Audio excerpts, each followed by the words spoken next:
सिन्नर तालुक्यात वन विभागाच्या कथित दुर्लक्षामुळे दिवसाढवळ्या मोठ्या प्रमाणात अनधिकृत वृक्षतोड सुरू असल्याचा आरोप स्थानिक नागरिकांकडून केला जात आहे।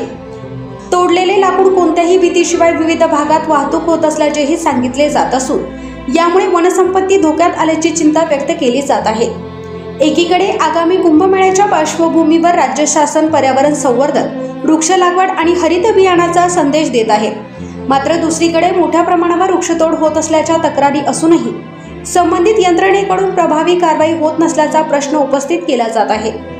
पर्यावरण प्रेमी आणि नागरिकांच्या मते जर अनधिकृत वृक्षतोड व लाकडाची वाहतूक सुरू असेल तर त्यावर तातडीने कारवाई होणे आवश्यक आहे। वनसंपत्तीचे संरक्षण करण्याची जबाबदारी असलेल्या वन विभागाने अशा प्रकरणांची चौकशी करून दोषींवर कठोर कारवाई करावी अशी मागणी होत आहे। शहरातील सरदवाडी बायपासच्या सर्व्हिस रोड लगतच्या वृक्षाची सर्रास कत्तल होऊन त्यांची टेम्पो क्रमांक MS17C 7399 मध्ये वाहतूक केली जात आहे।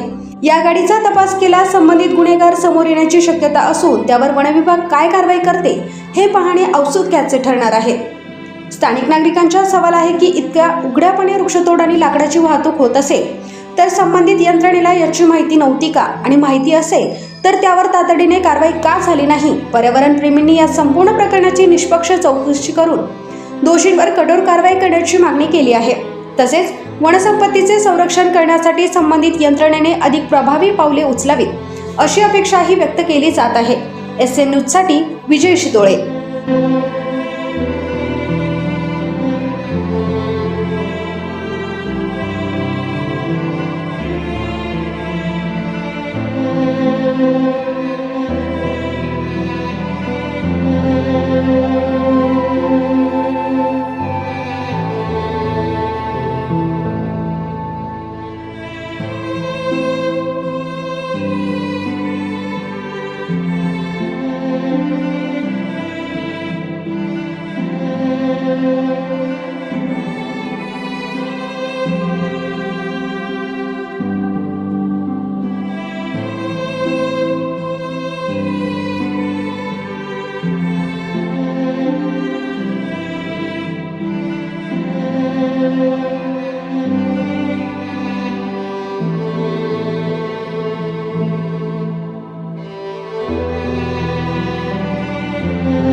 सरदवाडी बायपास सिलोलोडसकडे जाणारा रस्ता या ठिकाणी झाडं तोडण्यात येत आहे।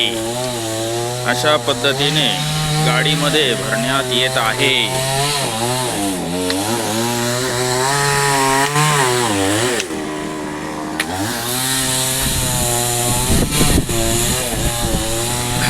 नेमकं याची परमिशन कोणी दिलेली आहे कृपया सांगा।